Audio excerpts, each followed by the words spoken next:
우리 오늘 받으실 하나님의 말씀 같이 보도록 하겠습니다. 오늘 받으실 하나님의 말씀은 에베소서 4장 7절에서부터 16절 말씀까지입니다.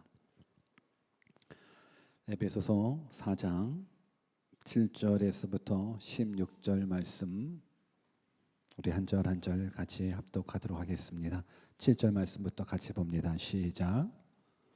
사람에게 그리스도의 선물의 분량대로 은혜를 주셨나니 그러므로 이르기를 그가 위로 올라가실 때에 사로잡혔던 자들을 사로잡으시고 사람들에게 선물을 주셨다 하였도다.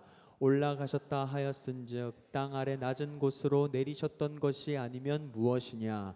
내리셨던 그가 곧 모든 하늘 위에 오르신 자니 이는 만물을 충만하게 하려 하심이라. 그가 어떤 사람은 사도로, 어떤 사람은 선지자로, 어떤 사람은 복음 전하는 자로, 어떤 사람은 목사와 교사로 삼으셨으니 이는 성도를 온전하게 하여 봉사의 일을 하게 하며 그리스도의 몸을 세우려 하심이라. 우리가 다 하나님의 아들을 믿는 것과 아는 일에 하나가 되어 온전한 사람을 이루어 그리스도의 장성한 분량이 충만한 데까지 이르리니 이는 우리가 이제부터 어린아이가 되지 아니하여 사람의 속임수와 간사한 유혹에 빠져 온갖 교훈의 풍조에 밀려 요동하지 않게 하려 함이라. 오직 사랑 안에서 참된 것을 하여 범사에 그에게까지 자랄지라. 그는 머리니 곧 그리스도라. 그에게서 온 몸이 각 마디를 통하여 도움을 받음으로 연결되고 결합되어 각 지체의 분량대로 역사하여 그 몸을 자라게 하며 사랑 안에서 스스로 세우느니라. 아멘. 아멘. 우리 믿음으로 고백해 볼까요? God is good all the time.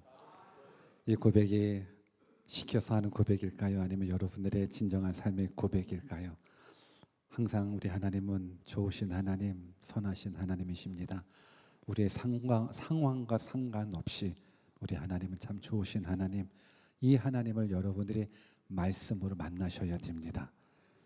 오늘 말씀으로 이 하나님 만나기를 주님의 이름으로 축원합니다. 또 고백해 볼까요? I'm nothing. 정말입니까? 하나님 없이는 nothing이라고 정말 믿으십니까? 그렇다면 여러분 하나님을 의지할 수밖에 없습니다. 우리의 인생은 내 노력으로 살아가는 것이 아닙니다. 하나님의 은혜로 살아가는 겁니다. 하나님이 도와주셔야 살 수 있습니다. 그 사실을 믿는 자는 하나님께 집중합니다. 예배에 집중합니다. 하나님을 붙잡습니다. 저는 여러분들이 그러한 믿음의 사람들이 다 되었으면 좋겠습니다. 또 고백해 볼까요? With God. 정말 그렇게 믿으십니까? 하나님이 함께 하시면 진짜 능치 못함이 없다라는 그 사실. 오늘 저는 여러분들의 말씀을 통해서 이 전능하신 하나님이 여러분들의 하나님, 이 선하신 하나님이 여러분들의 하나님, 이 은혜의 하나님이 여러분들의 하나님 되시기를 주님의 이름으로 축원합니다. 하나님 살아계십니다. 하나님 정말 살아계시고 우리를 사랑해 주십니다. 그 하나님 말씀으로 만나 뵙기를 바랍니다. 오늘의 뜻을 정한 인생 408번째 시간으로 은혜 주신 이유라는 제목으로 하나님의 말씀을 증거하도록 하겠습니다. 우리 한번 옆에 계신 분들한테 은혜를 주신 이유를 아십니까? 한번 인사해 볼까요? 시작. 오늘 하나님께서 우리에게 은혜를 주신 이유를 우리 모두가 알고 계실까요? 오늘 그 이유를 발견해 봤으면 좋겠습니다. 왜 하나님께서 우리를 살려주셨을까? 왜 하나님께서 우리에게 구원을 허락해 주셨을까? 왜 하나님께서 우리에게 건강을 주셨을까? 왜 하나님께서 우리에게 지혜를 허락해 주셨을까? 왜 하나님께서 우리에게 직장을 허락해 주셨을까? 여러분들 그 은혜를 주신 이유를 오늘 말씀을 통해서 깨닫기를 주님의 이름으로 축원합니다. 지난 시간에 우리는 하나님의 부르심에 대한 부분들을 계속적으로 우리가 말씀을 배워가고 있는데 하나님의 부르심은 두 가지의 영역이 있습니다. 첫 번째는 우리를 구원시키기 위해서 하나님이 우리를 불러주셨습니다. 오늘 이 시간도 여러분들을 이 자리로 불러주신 분은 하나님이십니다. 왜 불러주셨냐면 여러분들을 구원시키시고자 불러주셨습니다. 또 다른 부르심이 있습니다. 이 부르심은 사역을 위한 부르심입니다. 이제 예수님을 믿고 구원받은 성도들은 하나님께서 사역을 위해서 불러주십니다. 오늘 그 부르심, 사역을 위한 그 부르심을 오늘 본문에서는 은혜라는 단어로 표현을 하고 있습니다. 그렇다면 하나님께서 우리에게 은혜를 주신 이유가 무엇일까? 우리를 불러 사명을 허락해 주시는 그 이유가 무엇일까? 오늘도 하나님의 말씀을 한 절 한 절 읽어가면서 내게 주신 하나님의 은혜가 깨달아졌으면 좋겠습니다. 우리 모두에게 주신 하나님의 귀한 사명들이 깨달아지기를 주님의 이름으로 축원합니다. 우리 본문 7절을 같이 한번 읽어볼까요? 본문 7절 같이 한번 읽습니다. 시작. 우리 각 사람에게 그리스도의 선물의 분량대로 은혜를 주셨나니. 선물의 분량대로 은혜 주셨다 말씀드렸습니다. 분명히 하나님께서 우리를 구원시키고자 불러주셨습니다. 구원받은 우리들에게는 사명의 부르심이 있습니다. 그 사명이 바로 은혜인 겁니다. 오늘 감옥에서 사도 바울은 사랑하는 에베소 교인들을 향해서 하나됨의 소중함에 대해서 강조했습니다. 몸이 하나이고 성령이 하나이고 부르심의 소망도 하나고 주도 하나고 믿음도 하나고 세례도 하나다. 그래서 우리가 하나 되어야 된다. 하나됨이 무너지면 다 무너진다. 무엇보다도 하나님께서 하나됨을 강조하신 이유는 하나님이 하나이기 때문에 그렇습니다. 성부, 성자, 성령 그 삼위가 하나이시고 그 하나이신 하나님께서 우리를 창조하셨기 때문에 우리는 하나 되셔야 됩니다. 무엇보다도 하나님과 하나 될 때 생명이 있습니다. 하나님과 하나 될 때 영원한 생명이 우리 가운데 있습니다. 원래 인간은 하나님과 더불어 영생하도록 하나님께서 창조하셨습니다. 그래서 에덴 동산에는 금지된 먹지 말라고 한 선악과만 있는 것이 아니라 영생할 수 있는 생명나무도 에덴 동산 안에 있었습니다. 그런데 인간이 죄로 말미암아서 하나님과 하나 되지 못했습니다. 죄로 말미암아서 영생 생명나무를 먹지 못하는 그런 상황에 놓이게 되었습니다. 그런데 예수님께서 우리의 진정한 화목자라 오셔서 죄로 말미암아 하나님과 분리되었던 우리들을 하나 되게 만들어 주셨습니다. 그래서 사도 바울은 하나됨을 강조합니다. 무엇보다도 하나님의 이 하나됨은 그 안에 생명이 있고 기쁨이 있고 평안이 있거든요. 하나됨은 중요합니다. 하나됨이 무너지면 슬픕니다. 하나됨이 무너지면 불행합니다. 무엇보다 하나님과의 하나됨이 무너지면 영생을 선물로 받을 수 없다라는 부분들, 이 사실을 믿고 늘 하나님과 하나 되기를 주님의 이름으로 축원합니다. 하나됨을 강조했던 사도 바울은 이제 은혜에 대해서 말하기 시작합니다. 우리 한번 옆에 계신 분들한테 하나님의 은혜를 경험합시다. 한번 인사해 볼까요? 시작. 여러분, 이것이 그냥 평범한 인사 같지요. 여러분들이 하나님의 은혜를 제대로 경험만 하잖아요. 그러면 알 수 없는, 아니 상상할 수 없는 엄청난 평안을 여러분들이 누리고 경험하실 수 있다라는 겁니다. 그래서 하나님의 은혜는 복음의 핵심이고 복음의 본질이 됩니다. 우리가 구원받을 수 있는 이유는 우리의 행위 때문이 아닙니다. 절대적인 하나님의 은혜 때문에 우리가 구원받게 됩니다. 그래서 복음의 본질은 하나님의 은혜가 됩니다. 하나님께서 예수 그리스도를 통하여 우리에게 풍성한 은혜를 부어주셨습니다. 저는 기독교를 종교라고 이야기하고 싶지 않습니다. 기독교는 복음입니다. 왜 그러냐면 종교, 인간이 만들어 놓은 종교는요, 사람이 구원을 얻기 위해서 자신이 만들어낸, 자신이 믿는 그 신에게 뭔가 열심을 내서 구원을 얻어내는 게 종교입니다. 그런데 기독교는 내가 열심을 내서 얻어내는 구원이 아니라 하나님의 은혜로 주어지는 것이 구원입니다. 이 사실을 우리가 혼동하게 되면 하나님을 우상처럼 섬길 수가 있어요. 내 행위로 구원받는 것이 아니라 철저한 하나님의 은혜로 구원받습니다. 이 사실이 깨달아지십니까? 저는 이 사실이 여러분들 모두가 다 깨달아지기를 바랍니다. 우리 기독교는 구원을 얻기 위해서 무언가 열심히 하는 행위 구원이 아니라 은혜의 구원입니다. 그래서 복음은 은혜일 수밖에 없죠. 오늘 사도 바울은 각 사람에게 그리스도의 선물의 분량대로 은혜를 주셨다 말씀해 주고 있습니다. 이 말은 우리가 구원받을 때에 하나님께서 각 사람에게 은사를 선물로 주셨다라고 해석할 수 있습니다. 우리 각 사람은 이 땅에 태어날 때 하나님께서 다양한 재능들을 허락해 주셨습니다. 어떤 사람들은 운동을 잘하죠. 어떤 사람들은 음악을 잘하고, 어떤 사람들은 암기력을 주셨고, 어떤 사람들은 이해력과 또 창조력을 주셨습니다. 사람들마다 다 달라요. 하나님은 우리 모두가 이 땅에 태어나는 순간 우리 모두에게 재능을 허락해 주셨어요. 믿으십니까? 우리 한번 옆에 계신 분들을 응원해 줄까요? 하나님은 당신이 태어날 때 큰 재능을 주셨습니다. 한번 인사해 봅시다. 시작. 여러분들은 여러분들이 태어나는 그 순간 하나님께서 큰 재능을 주셨어요. 이것이 믿어지십니까? 이것이 믿어지셔야 돼요. 하나님 우리가 출생했었을 때에 우리는 선물로 재능들을 다 허락해 주셨어요. 마찬가지로 우리가 하나님의 부르심을 받아 구원받게 되면 하나님께서는 각 사람에게 또 귀한 재능을, 귀한 선물을 나눠주신다라는 부분들인 거예요. 은혜로 말미암아 우리가 이 귀한 선물을 받게 되는데, 이 선물을 받게 되는 그 과정을 사도 바울은 이렇게 표현을 하고 있어요. 본문 8절을 또 같이 읽어볼까요? 같이 한번 읽습니다. 시작. 그러므로 이르기를 그가 위로 올라가실 때 사로잡혔던 자들을 사로잡으시고 사람들에게 선물을 주셨다 하였도다. 예. 그러므로 이르기를 그가 위로 올라가실 때에 사로잡힌 자들을 사로잡으시고 사람들에게 선물을 주셨다 하였도다. 뭔 말인지 아시는 분? 이게 무슨 말씀이실까요? 그가 위로 올라가셨을 때 사로잡혔던 자들을 사로잡으시고 사람들에게 선물을 주셨다 하였더라. 이 말씀은 시편 68편 18절 말씀을 인용한 말씀이에요. 시편 68편 18절에 보니까는 주께서 높은 곳으로 오르시며 사로잡은 자를 치하시고 선물들을 사람들에게서 받으시고 반역자들로부터 받으시니 여호와 하나님이 그들과 함께 계시기 때문이로다.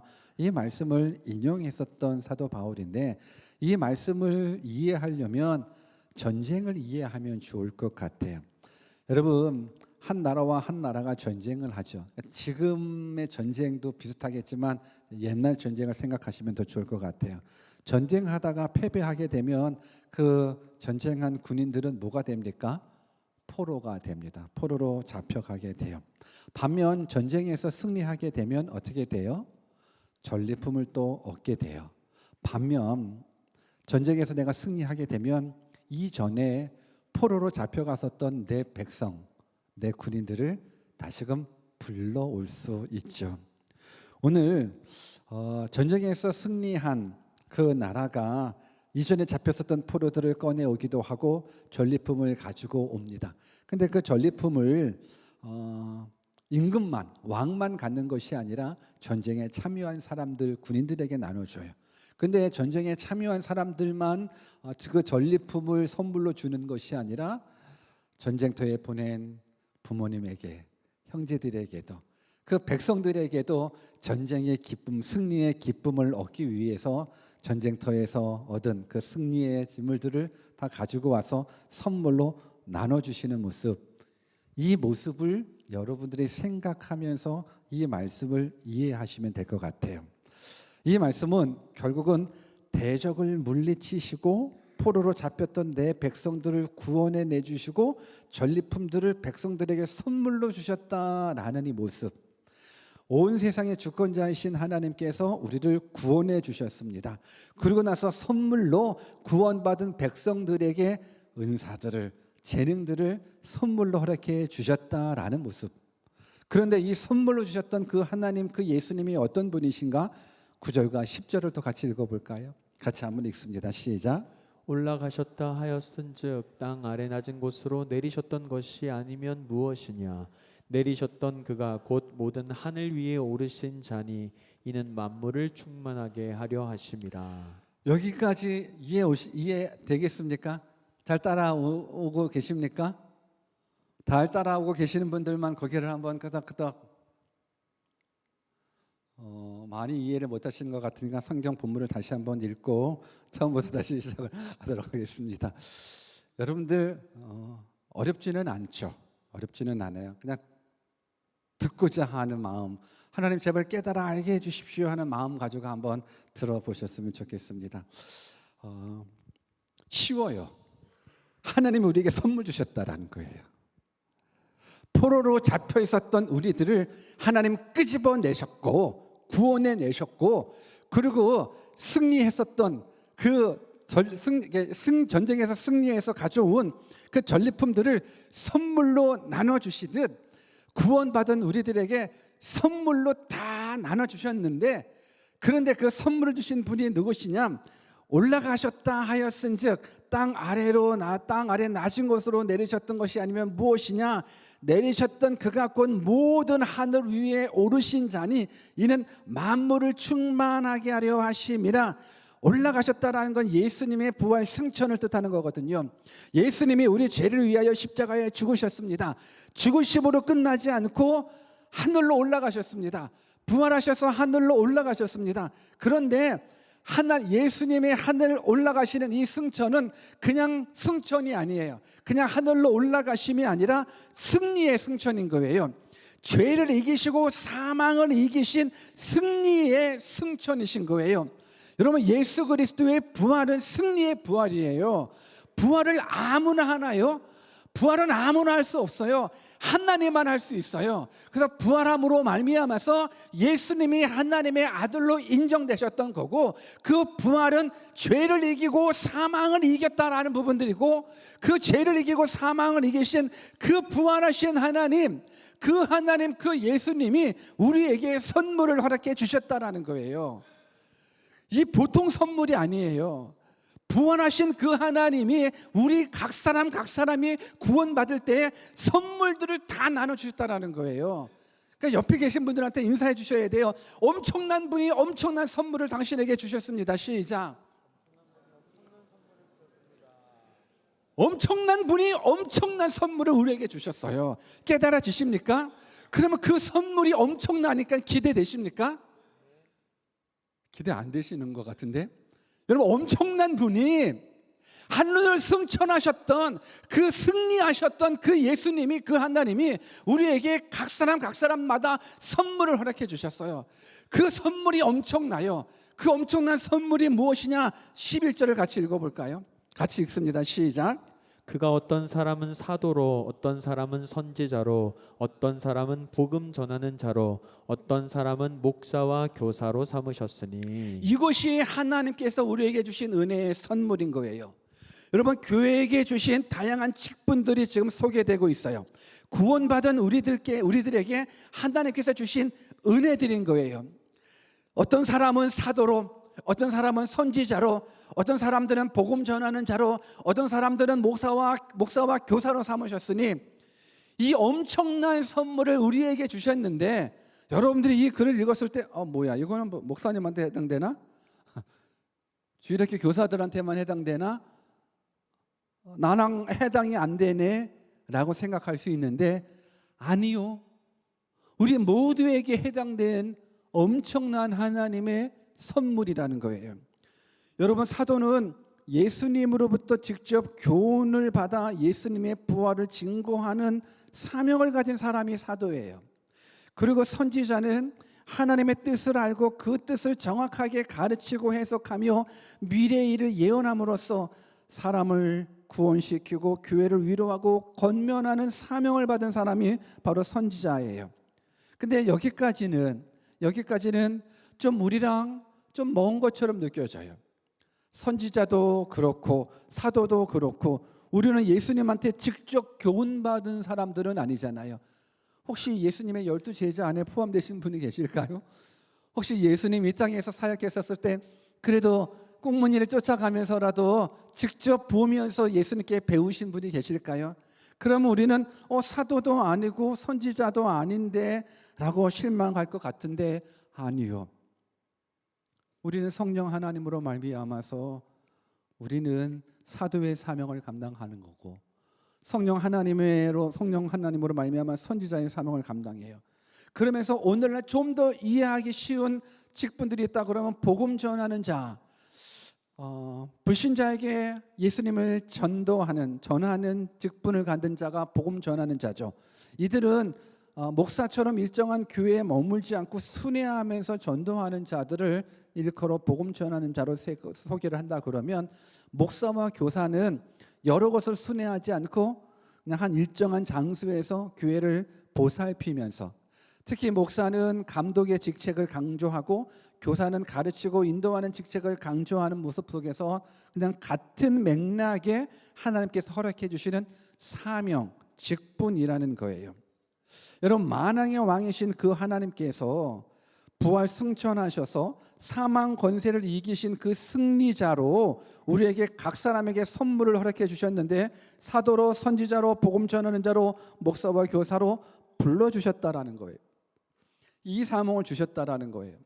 그런데 이 사명은 우리 모든 교회에 하나님으로부터 구원받은 사람들이 받는 거룩한 직분이라는 거예요. 오늘날로 말하면 목사, 장로, 집사, 전도사, 간사, 오늘 우리 사랑부 회장들, 사역팀 팀장들, 이 모두 그러니까 교회가 교회로서의 기능을 감당할 수 있게끔, 그리스도인들이 그리스도인으로서 감당할 수 있게끔 하나님께서 주신 이 직분, 이 직분이 하늘로 승천하셨던 그 승리하셨던 그 예수님께서 우리 모두에게 허락해 주시는 선물이라는 거예요. 그러니 우리는 사도의 직분, 선지자의 직분, 목사와 교사의 직분을 감당하는 그리스도인이라는 거예요. 여러분, 이것이 우리 가운데 은혜로 받는 선물인데 어떻습니까? 이것이 여러분들 엄청난 분이 엄청난 선물을 주셨다라고 아까 서로 인사했는데, 이것이 엄청난 선물처럼 느껴지십니까? 아니면 부담스러운 선물로 느껴지십니까? 질문하는 거예요. 여러분, 목사로서, 교사로서 선지자의 사명을, 사도의 사명을 감당하는 것, 복음 전파의 사명을 감당하는 것, 엄청난 선물 아니면 부담스러운 선물? 부담스럽다 그러면 선물이 아니겠죠. 여러분들은 어떻습니까? 오늘 성경은 이것이 우리에게 주시는 엄청난 선물이라는 거예요. 그래서 저는 깨닫기로는 오늘 이 시간 이 자리에 하나님의 말씀을 듣는 여러분들, 우리들 가운데에서 이 사명을 감당하는, 구원을 위하여 하나님께서 불러주셨고 사명을 위해서 불러주셨다 그러면 우리 모두는 이러한 직분을 받은 자라고 저는 생각을 합니다. 이것이 은혜로 받은 거예요. 여러분, 교회에서 직분을 받았다라는 건 엄청난 은혜예요. 교회에서 직분을 받았다라는 건 엄청난 선물이에요. 아멘이요. 여러분들 지금 직분 받으면 부담스러워서 그렇죠. 집사가 되는 것 부담스럽고, 교사가 되는 것 부담스럽고, 복음 전도자가 되는 것 부담스러워서 이 선물이 선물 같지 않게 여겨지죠. 근데 이 선물은 엄청난 은혜라는 부분들인 거예요. 저는 여러분들이 이 사실이 은혜로 다가와지기를 주님의 이름으로 축원합니다. 여러분, 내가 무엇이간데 하나님께서 나를 교사로 삼으셨을까? 내가 무엇이간데 하나님께서 나를 집사로 세워주셨을까? 내가 무엇이간데 하나님께서 나를 선교사로 세워주셨을까? 내가 무엇이간데 하나님께서 사역팀장을 세워주셨고, 내가 무엇이간데 사랑부 회장을 시키고 임원을 시켜주셨을까? 내가 무엇이간데 나 같은 죄인이 어찌 이 사명을 감당할 수 있을까? 여러분, 이건 은혜라는 거예요. 그래서 저는 여러분들 모두가 직분을 더욱더 사모했으면 좋겠어요. 직분을 사모했으면 좋겠어요. 목사의 사명을, 그리고 전도사의 사명을, 그리고 간사의 사명을, 팀장의 사명을, 사랑부의 사명, 사랑부 리더의 사명을 그냥 다 사모했으면 좋겠어요. 해마다 연말이 되면 새로운 일꾼들을 뽑지 않습니까? 새로운 일꾼들이 뽑고 새로운 직분자를 뽑는데 우리는 자원을 하거든요. 자원을 하는데 나타나요, 안 나타나요? 자원을 하는데 나타나요, 안 나타나요? 안 나타나요. 안 나타나요. 저는 오늘 이 시간 이후로 자원자가 많이 나타나기를 주님의 이름을 축원합니다. 내가 이 봉사하겠습니다. 내가 이 섬기겠습니다. 여러분, 그렇다면 이 직분을 하나님께서 왜 우리에게 주셨을까? 본문 12절을 같이 한번 읽어볼까요? 12절 같이 한번 읽습니다. 시작. 이는 성도를 온전하게 하여 봉사의 일을 하게 하며 그리스도의 몸을 세우려 하심이라. 그래서 이 엄청난 사명을 우리에게 허락해 주시는 거예요. 여러분들이 직분을 받았다 그러면 그 직분 가지고 뭐 하냐면 그 직분 가지고 어깨에 힘주라는 것이 아니라 그 직분으로 성도들을 온전케 하라라는 거예요. 사랑부 회장이 되었습니까? 내가 맡은 사랑부들이 온전케 세워지도록 그 사명을 감당해야 돼요. 사역팀 팀장을 맡으셨습니까? 내가 맡은 사역팀들이 온전하게 세워질 수 있도록 해야 돼요. 집사의 사명, 목사의 사명, 교사의 사명도 마찬가지예요. 이 직분을, 이 은혜를 우리에게 허락해 주시는 건 성도들을 온전케 하기 위함이라는 거예요. 여러분, 온전하다라는 부분들은 하나님의 일꾼으로 부족함이 없게 만드는 거예요. 온전하다라는 원어의 뜻은 직무를 감당하도록 준비시키는 거예요. 마치 군인들이 군 복무를 감당하기 위하여 신병 교육대에서 훈련받는 것처럼 그렇게 온전하게 만드는 서포트하는 것이 우리들의 사명이라는 거예요. 운동선수가 운동할 수 있게끔 코치로부터 훈련받는 것. 그래서 저는 여러분들 모두가 주가 쓰시기에 온전한 사람이 되었으면 좋겠어요.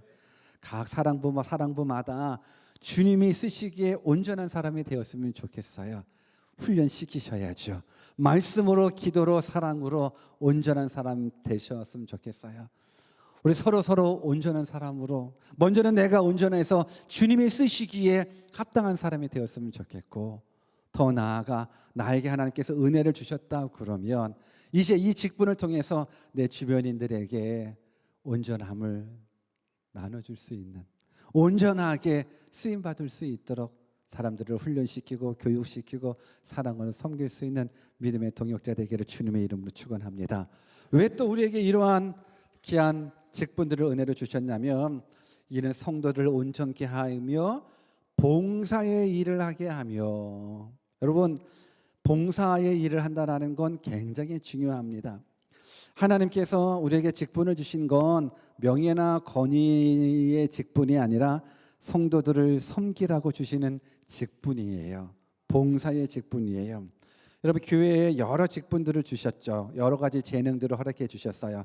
근데 이 여러 가지 부분들은 결국은 봉사하기 위함인 거예요. 근데 봉사는 어려워요. 왜냐하면 봉사는 헌신이 담겨 있어요. 봉사는요, 수고해야 돼요. 봉사는 내 시간, 내 물질, 내 정성 다 들어가야 돼요. 이게 봉사인데 이 봉사는 쉬운 건 아니에요. 그런데 봉사하기 위함이래요. 누군가를 섬길 수 있다라는 건 사실 이거는 큰 기쁨이거든요. 누군가를 섬길 수 있다라는 건 큰 영광이에요. 그런데 한번 우리끼리 이야기니까 솔직하게 얘기해 볼까요? 여러분들 섬김을 받고 싶어 합니까? 섬기고 싶어 합니까? 질문입니다. 여러분들 섬김 받는 게 좋아요? 아니면 섬기는 사람이 되는 게 좋아요? 거수하도록 할까요? 나는 섬김 받는 게 좋아요? 아니면 나는 섬기는 게 좋아요? 여러분, 이 두 차이가 엄청나죠. 여러분, 세상은요, 섬김을 받는 걸 성공이라고 얘기를 해요. 많은 사람들이 나를 섬겨주는 걸 성공이라고 얘기를 해줘요. 그런데 교회는 안 그래요. 교회는 섬기는 자가 성공이에요. 이때 아멘 안 하잖아요. 교회는 섬기는 자가 성공자예요. 저는 여러분들이 성공자가 되기를 바라요. 왜 우리가 섬겨야 되는가? 예수님께서 섬김의 본을 보여주셔서 그래요. 예수님 닮기 원하신다면서요? 우리 그리스도인들의 꿈은 예수님 닮는 거예요. 뭐 예수님의 전능함을 닮기 원하는 건 아니잖아요. 하나님, 나도 무리를 걷게 해주십시오. 뭐 이런 기도는 하지 마시고, 여러분들 예수님 닮기 원한다는 건 우리가 예수님의 삶을 배워야 돼요. 성경을 같이 읽어볼까요? 마태복음 20장 28절입니다. 같이 읽습니다. 시작. 인자가 온 것은 섬김을 받으려 함이 아니라 도리어 섬기려 하고 자기 목숨을 많은 사람의 대속물로 주려 함이니라. 여러분, 예수님의 이 섬김 때문에 우리가 구원받은 거 아십니까? 예수님의 이 섬김이 아니었다면 우리는 구원받지 못해요. 예수님의 이 섬김이 아니었다면 우리가 온전한 사람이 될 수가 없어요. 예수님의 이 섬김이 아니었다면 우리는 하나님과 하나 될 수가 없어요. 예수님이 이 섬김. 그리고 예수님께서 이렇게 고백하잖아요. 인자에 온 것은 섬김을 받으려 함이 아니라 도리어 섬기려 하고 자기의 목숨을 많은 사람들의 대속물로 주려 함이라. 여러분, 이런 모습들, 저는 교회가 아름다운 건 봉사가 있기 때문에 아름다운 거예요. 저는 여러분들의 봉사의 영역을 확장시켰으면 좋겠어요. 이게 아름다운 거예요. 힘들다고요? 그게 성공이에요. 우리가 예수님 닮아야죠. 말씀대로 복음대로 살아야죠. 종종 외부에서 우리 교회를 방문하신 분들이 예전에는 그런 말은 없었었는데 요 근래에 이런 얘기들을 종종 들어요. 우리 교회 예배를 드리고 뭐 밑에 내려가서 식사를 하면서 놀라는 것 중에 한 가지가 우리 청년들의 봉사의 모습을 보면서 너무 신기해 하더라고요. 청년들의 봉사하는 모습을 보면서 와, 이런 교회가 있나? 다른 곳은 청년들도 아직 애라고 생각을 해가지고 섬김의 대상이에요. 다른 교회 청년들이 섬김의 대상이라서 뭐 어른들이 다 그냥 다 섬겨주는데 우리는 청년들이 다 섬겨주는 이 모습을 보면서 신기하다라는 부분들을 이야기하고 작게는 충격을 또 먹기도 하고, 그도 그럴 것 없이 청년들이 부엌에서 식사를 준비를 해요. 몇 명 안 되는 청년들이 150명, 200명 분을 막 준비한다라는 것. 여러분, 부엌은 전쟁터예요. 막 땀 삐직삐직 나오고 막 청년들이 그런 봉사를 해요. 청년들이 테이블을 놔요. 청년들이 또 음식 배달을 해요. 숟가락 젓가락도 놔요. 예배가 끝나면 종이도 주어요. 서로 설거지 봉사도 해요. 물론 설거지 봉사는 사랑부별로 돌아가서 자이든 타이든 간에 하겠죠. 하기 싫어도 할 수 있는 부분들도 되지만 그런데 다 돌아가면서 설거지도 해요. 현수막도 붙이고 내리고. 여러분, 이거 쉬운 일 아니거든요. 온전한 예배가 될 수 있게끔 우리 찬양팀들 집에서 열심히 부지런히 연습해요. 그리고 주중에 하루 또 와가지고 또 밤 시간에 또 연습을 하느라고 또 시간을 또 할애해요. 영상팀은 영상팀대로, 음향팀은 음향팀대로 얼마나 많은 수고를 하는지 몰라요. 그 봉사의 영역을 뛰어넘어서 또 매 주일날 아침 노숙자 사역한다고 또 아침마다 나와가지고 또 소세지도 굽고 빵도 굽고. 여러분, 이런 섬김이 이게 돈 받고 하는 섬김이 아니잖아요. 근데 이런 봉사의 모습들을 보면서 야, 이게 얼마나 아름다운가라는 생각을 하게 돼요.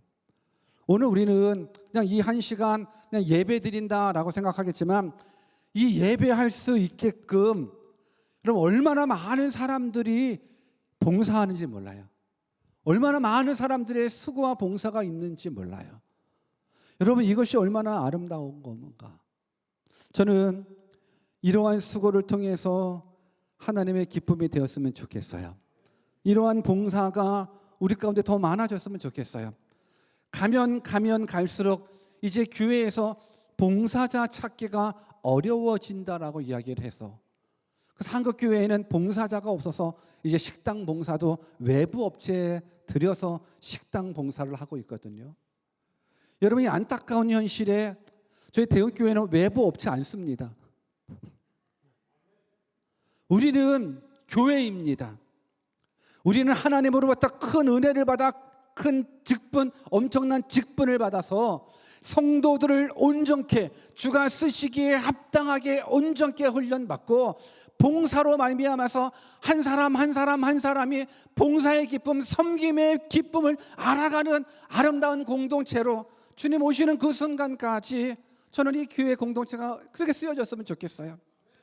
설거지 봉사자가 없으면 저 혼자 해도 돼요. 꿈밥 제가 쌀 수 있으면 되죠. 주님 오시는 그 순간까지 쌀만 씻고 여러분들 밥만 먹여도 하나님은 잘했다, 착하고 충성된 종이라 받을 것 같아요. 그 칭찬 받을 것 같아요. 여러분, 봉사는 아름다운 거예요. 오늘 이후로 우리 모두가 봉사자로 거듭나기를 주님의 이름으로 축원합니다. 봉사가 이게 부담스러운 거 아니에요. 영광이에요. 정말 큰 영광이라는 사실을 깨달아요. 여러분, 이것이 바로 교회예요. 우리 12절 한 번 더 같이 읽어볼까요? 같이 읽어봅시다. 시작. 이는 성도를 온전하게 하여 봉사의 일을 하게 하며 그리스도의 몸을 세우려 하심이라. 여러분, 이것이 아름다운 교회 맞아요? 이것이 아름다운 교회예요. 성도를 온전하게 하여 봉사의 일을 하게 하며 그리스도의 몸을 세우려 하심이라. 여러분, 몸은 하나예요. 몸은 하나이지만 여러 기능들이 합하여서 한 몸을 이뤄가는 거예요.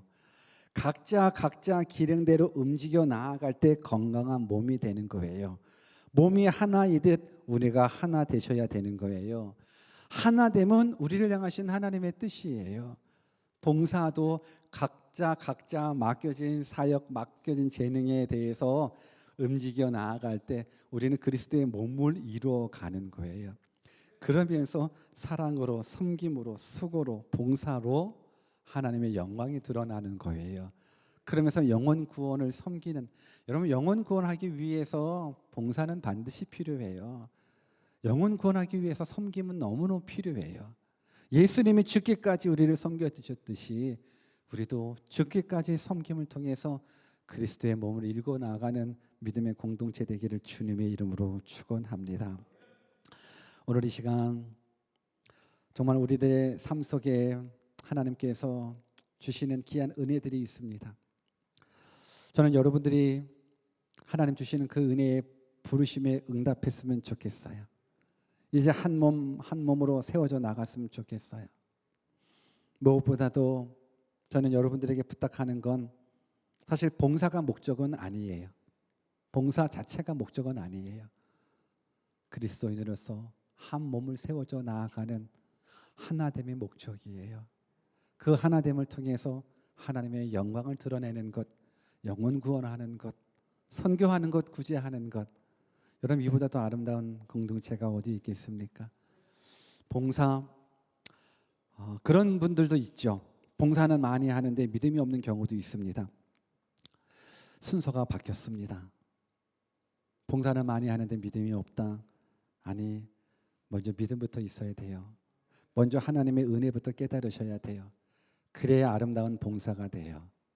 하나님의 은혜를 깨달잖아요. 그러면 그 봉사는 내가 하고 싶다고 하고 하기 싫다고 안 하는 봉사가 되지 않아요. 하나님의 은혜를 깨달았잖아요. 그러면 하나님, 내가 무엇을 간데 나에게 이 일을 맡겨주셨습니까? 감사로 받아요. 그리고 나를 써주셔서 감사합니다. 주여, 내가 여기 있사오니 나를 보내소서, 나를 써주소서.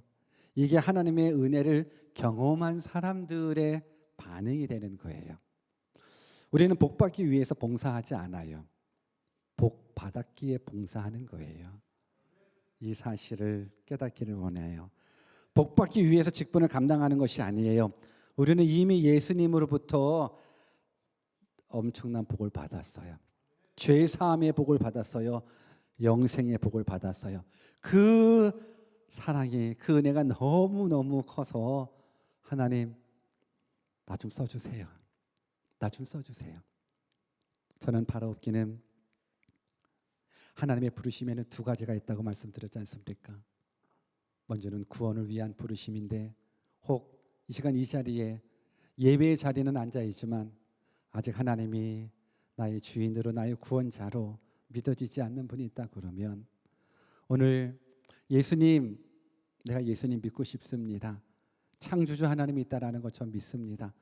인생이 죽음이 있다라는 것도 믿고 죽음 이후에 심판이 있다라는 것도 믿는데, 오직 예수 그리스도 주님만이 우리에게 영원한 생명을 선물로 주신다라는 것 전 믿겠습니다. 이 믿음의 고백이 있기를 주님의 이름으로 축원합니다. 이 구원을 위한 부르심에 응답하십시오. 그리고 구원을 위한 부르심에 응답하셨다면 이제 사역을 위한 부르심에 응답하셨으면 좋겠습니다. 이제 하나님께서 여러분들을 한 분 한 분 불러주시고 계십니다. 여러분들 재능이 없는 게 아니에요. 다 재능이 있습니다. 여러분들에게 주신 그 거룩한 부담감을 가지고 이제 한번 봉사의 영역을 넓혀가 보십시오. 하나님, 내 시간을 마음껏 써주십시오. 이때 아멘이 나와야 돼요. 하나님, 내 시간을 마음껏 써주십시오. 하나님, 내 재능을 마음껏 써주십시오. 하나님 내 물질을 마음껏 써주십시오. 하나님 내 모든 영역 다 써주십시오. 다 하나님의 영광을 위해서 쓰겠습니다. 이러한 믿음의 고백이 우리의 고백이 되기를 주님의 이름으로 축원합니다. 우리 같이 한번 기도할까요?